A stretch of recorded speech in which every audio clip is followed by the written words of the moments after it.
Sem sombra de dúvidas, o maior torneio de futebol do planeta é a Copa do Mundo. E nesse ano, depois de quase 4 anos e meio, a Copa vai começar no dia 20 de novembro de 2022 no Catar, com a partida Catar versus Equador. E nesse vídeo nós vamos falar sobre as lições que nós podemos aprender de carreira com a Copa do Mundo.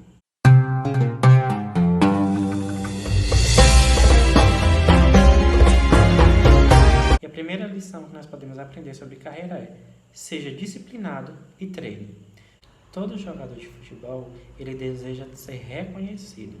E para que ele seja reconhecido pelas suas habilidades em campo e pelos seus resultados em campo, ele precisa, antes de tudo, passar por um treinamento. E esse treinamento vai trabalhar as suas habilidades, as suas dificuldades e os seus potenciais.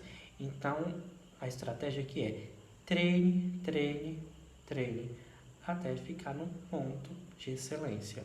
O treinamento ele exige disciplina, é justamente essa disciplina que vai fazer com que as habilidades elas sejam potencializadas. E, logicamente, levará ao desenvolvimento de habilidades que serão essenciais para o sucesso do atleta. O que nós podemos aprender com os atletas? Nós podemos aprender que nós devemos continuar treinando e adquirir todo o conhecimento possível para que possamos alcançar algum posto de relevância ou alcançar os nossos objetivos profissionais. E como se faz isso? Por treinar novas habilidades. Uma delas é falar um novo idioma. Existem jogadores que falam até 3 idiomas. Fazer cursos de aperfeiçoamento, para que assim possamos ficar preparados para alcançar novos cargos, novas posições nas organizações. Nós também devemos nos dedicar. Isso significa que em alguns momentos devemos abrir mão de alguns desejos em prol de um sucesso na nossa carreira. Por exemplo, alguns atletas eles sabem que eles não podem ir à festa nas vésperas dos jogos, devem evitar bebidas alcoólicas, devem evitar confraternizações nesses períodos de jogos. Assim como eles, nós podemos aprender também que nós devemos priorizar momentos de profissionais em vez de momentos de lazer. Tudo dentro do equilíbrio. A segunda dica é: analise a sua concorrência. Essa aqui é uma parte essencial dos jogos de futebol. Todos os times, todas as seleções e todos os treinadores e jogadores, eles costumam assistir às partidas dos seus oponentes. Mas não é só porque eles gostam, mas é também para estudar como são as jogadas dos seus oponentes, para que assim possam aprimorar a sua própria estratégia de jogo contra o adversário. No que se refere à nossa carreira, nós devemos ficar atentos ao que acontece à nossa volta. Nós devemos ficar atentos aos nossos concorrentes. São nossos colegas de profissão, mas também são nossos concorrentes. Então nós devemos ficar de olho naquilo que eles fazem e o que eles estão inovando para que nós possamos também imitar e aprender com eles e assim executar e até aperfeiçoar essas novas habilidades para que nós não venhamos a ficar para trás. Até porque nesse mundo competitivo não dá mais para ficar estagnado. Sempre devemos ficar nos atualizando. E muitas vezes essa atualização é em menos de 6 meses. É uma coisa muito rápida. As novas tecnologias elas estão aí. Hoje você está estudando uma determinada tecnologia, uma determinada rede social, e em questão de 2 anos no máximo, e olha que eu estou colocando um tempo longo, ela já se torna obsoleta, as pessoas já diminuem o seu uso e já procuram uma rede concorrente.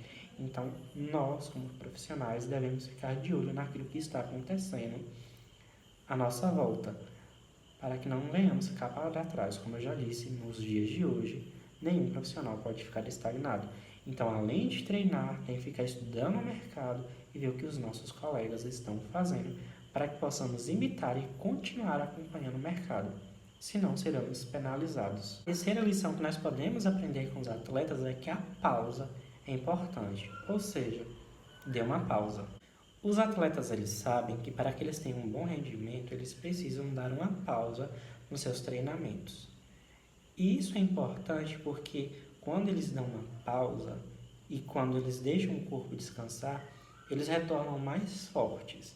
E isso faz toda a diferença. Vamos só observar uma partida de futebol. Por exemplo, o jogador ele está ali 40 minutos correndo em campo. Chega um determinado momento que os jogadores eles estão cansados. Aí se faz a troca. Aí você coloca um jogador que ainda nem entrou, que ainda nem tinha entrado. Um jogador que está mais descansado, ele faz toda a diferença em campo. Então, ter pessoas que estejam descansando faz muita diferença. O mesmo vale para a nossa carreira. Todo profissional é importante tirar um tempo para descansar, ter aquele momento do ócio, o famoso ócio criativo. E por que ele é importante? Ele é importante porque nos ajuda a relaxar, nos ajuda a ter melhor reflexão e aqueles momentos de folga eles vão ajudar a reabastecer a nossa mente, a nossa memória e assim vai permitir que retornemos aos nossos postos de trabalho mais fortes e com maior atenção do que se não estivéssemos dado uma pausa. E assim daremos melhores resultados. A próxima lição é: você não vai conseguir nada se não tiver uma boa equipe. Então dê importância ao trabalho em equipe. Toda seleção tem aquele jogador de destaque. Em Portugal, Cristiano Ronaldo. No Brasil, Neymar. Na Argentina, o Messi. Só que não devemos nos esquecer de um ponto essencial. Nenhum desses jogadores fazem uma partida sozinho. Para que eles deem bons resultados, eles precisam de uma equipe. E não somente uma equipe por trás, ali nos bastidores, que podemos citar a equipe de alimentação, a equipe de massagistas, de treinadores, mas também a equipe que está em campo, que está jogando. Eles não conseguem as boas jogadas sem uma equipe que estejam ali lhes auxiliando. Mesmo que eles sejam destaques, eles consigam resultados melhores e acima da média do que os outros, eles não vão conseguir esses resultados sozinhos. Eles precisam de uma equipe que esteja integrada para permitir que eles alcancem aqueles resultados. Então, os jogadores eles precisam trabalhar em coletividade. O resultado vai vir da coletividade. Até aquele resultado que ele vem apresentar acima da média vai vir em cima dessa coletividade. Uma seleção não se faz com um único jogador, ela se faz com um grupo de jogadores, que permite que esse jogador ele venha se destacar. Devemos pensar também, no caso do futebol, que apesar de existirem esses jogadores que são decisivos, eles podem falhar. Pode acontecer também deles sofrerem lesões e não estarem em uma determinada partida. Como é que fica uma seleção que ela está totalmente dependente de um único jogador? Ela vai ter um péssimo desempenho, às vezes ela vai ser eliminada. Então é importante que toda a equipe ela esteja treinada, como eu falei anteriormente. Uma seleção ela não é feita de um único jogador, é da sua coletividade. Talvez aquele jogador de destaque ele pode ser uma referência para a seleção, mas apesar dele ser referência, a seleção ela tem que ser forte o suficiente para que ela possa se manter viva após uma ausência desse jogador. Então a pergunta aqui é: a seleção ela deve ficar presa a um único nome para que ela possa vencer? A resposta é não. Nenhuma seleção vai conseguir ganhar apenas com um único jogador. E o mesmo vale para as empresas. Nenhuma empresa ela pode ficar presa em um nome de uma única pessoa e ficar dependente dos resultados de uma única pessoa. E nenhuma equipe de vendas, nenhuma equipe de recursos humanos, qual equipe que seja, ninguém pode ficar preso a um único nome. Em todas as equipes existem pessoas que vão se destacar, mas não se pode ficar presos a essa única pessoa. Todos nós somos importantes para as organizações. É por isso que é necessário que as organizações elas motivem os profissionais, elas valorizem esses profissionais. É importante que elas treinem esses profissionais e os ajude a desenvolver as suas habilidades. E só por meio do desenvolvimento de atividades é que todos nós vamos descobrir quais são os nossos potenciais. Então, essa lição ela se casa um pouco com a primeira lição do treinamento.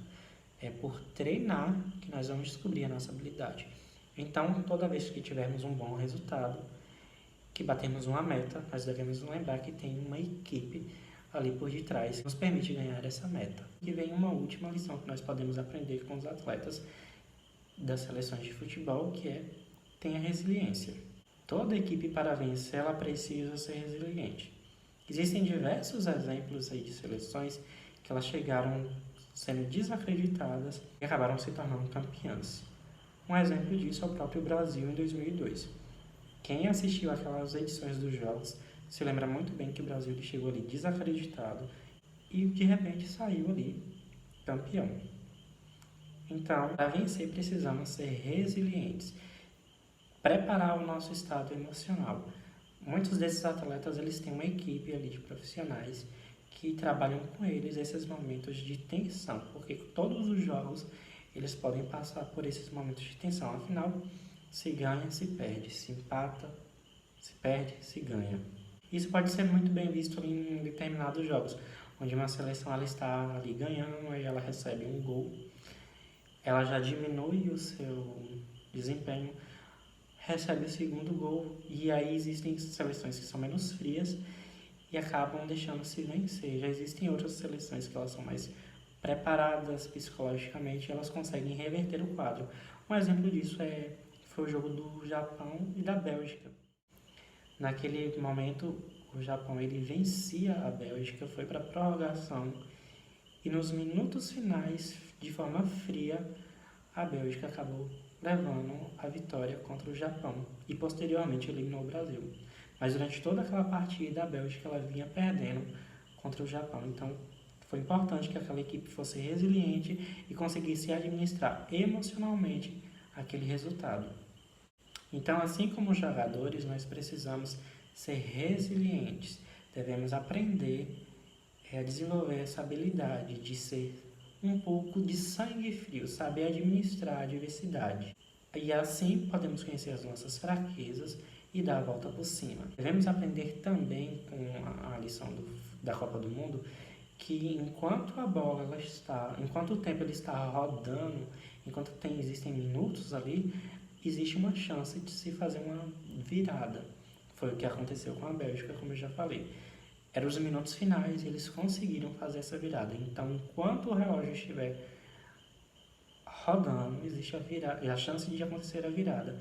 Então, nós devemos levar isso também para a nossa carreira. De que nós podemos, sim, em momentos de adversidades, fazer melhorias e conseguir mudar os resultados que às vezes estão ruins. E essas são algumas das lições de carreira que nós podemos aprender com a Copa do Mundo. Lógico que essas não são as únicas.